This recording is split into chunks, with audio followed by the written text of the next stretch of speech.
Cristiano Ronaldo menang telak di meja hijau, Juventus harus bayar 165 miliar rupiah. Mega bintang sepak bola Portugal, Cristiano Ronaldo, menjadi pusat perhatian. Kali ini bukan karena gol atau rekor, namun, karena kemenangan besar di ranah hukum. Mantan mesin gol andalan Juventus itu dipastikan memenangkan kasus sengketa gaji. Nilainya tidak kecil, total mencapai 9,8 juta euro atau sekitar 165 miliar rupiah. Putusan ini mengakhiri konflik panjang antara Ronaldo dan Juventus. Sengketa tersebut telah berlangsung sejak CR7 meninggalkan Turin pada 2021. Bagi Ronaldo, ini adalah penegasan hak profesional. Bagi Juventus, ini menjadi pukulan reputasi yang tak bisa dihindari. Seperti dilaporkan Gazzetta, keputusan ini menutup ruang Juventus untuk menuntut pengembalian gaji tersebut. Dana itu merupakan bagian dari sengketa gaji era pandemi COVID-19. Ronaldo sebelumnya meninggalkan Juventus dengan total gaji tertunggak 19,6 juta euro. Situasi ini mendorong sang pemain menempuh jalur hukum pada 2023 dan membawa kasus ke arbitrase. Pada April 2024, panel arbitrase memutuskan Juventus wajib membayar setengah dari nilai tersebut, jumlahnya 9,8 juta euro, karena adanya kesepakatan pribadi yang tidak ditandatangani Ronaldo. Hakim menyatakan Juventus tidak memiliki dasar untuk menuntut kembali dana yang sudah dibayarkan. Artinya, Ronaldo sah menerima sekitar 165 miliar rupiah tersebut.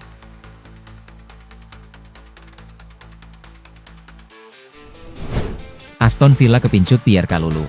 Banderol Juventus jadi tantangan. Aston Villa dikabarkan sedang mengamati peluang untuk mendatangkan bek Juventus, Pierre Kalulu. Bek asal Prancis berusia 25 tahun ini sedang menikmati performa terbaiknya sejak tiba di Italia. Dan Juve kabarnya meminta 30 juta euro untuk melepas pemain serba bisa tersebut. Kalulu bukan hanya bisa bermain sebagai bek tengah, tapi juga nyaman sebagai bek kanan maupun gelandang kanan. Membuatnya menjadi incaran klub-klub Premier League yang mencari fleksibilitas di lini belakang.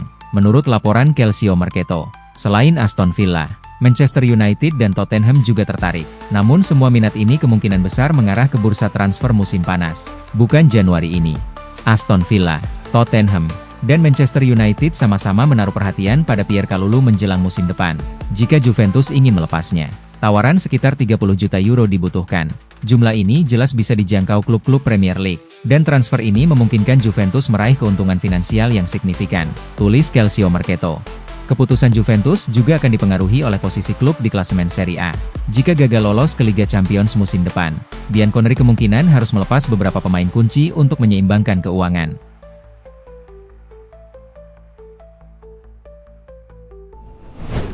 Juventus abaikan Chiesa, alihkan fokus ke Maldini. Ini alasannya. Juventus kembali mengatur ulang rencana transfer mereka. Klub asal Turin itu memutuskan menghentikan upaya memulangkan Federico Chiesa dan mengalihkan fokus ke Daniel Maldini.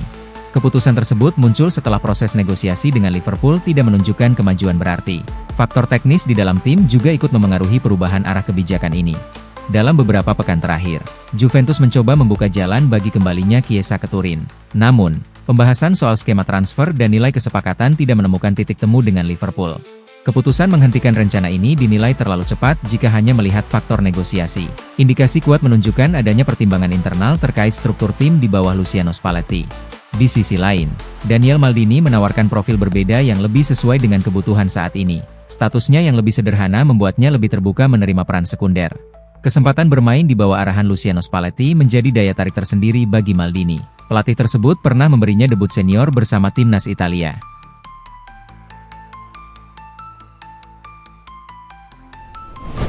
Luciano Spalletti, tak ada yang salah dengan performa Juventus versus Cagliari. Pelatih Juventus, Luciano Spalletti, meyakini bahwa anak-anak asuhnya tidak melakukan kesalahan dalam performanya di laga kontra Cagliari yang berakhir dengan kekalahan 0-1. Bianconeri mengakhiri rangkaian kemenangan dan tak terkalahkannya. Ini baru menjadi kekalahan kedua di era Spalletti. Kekalahan yang pertama adalah melawan Napoli di laga tandang. Namun yang ini agak sulit dipahami karena Cagliari dalam performa buruk dan terjebak di papan bawah. Spalletti mengatakan bahwa tidak ada yang salah dari performa timnya, namun mereka tidak mampu menemukan gol. Tidak ada yang salah dengan itu, hanya perlu diulangi lain kali. Karena penanganannya sudah tepat, saya melihat banyak hal yang benar. Jika harus kritis, Conceição dan Zegrova perlu tetap berada di posisi yang lebih tinggi di lapangan, menjaga ketertiban, dan menyadari bagaimana peran mereka berkembang demi kepentingan tim. Selain itu, hanya sedikit yang bisa dilakukan. Begitulah jalannya pertandingan. Semakin sedikit darah yang Anda dapatkan, semakin bebas Anda untuk menuju pertandingan berikutnya dan memainkan pertandingan selanjutnya, kata Spalletti.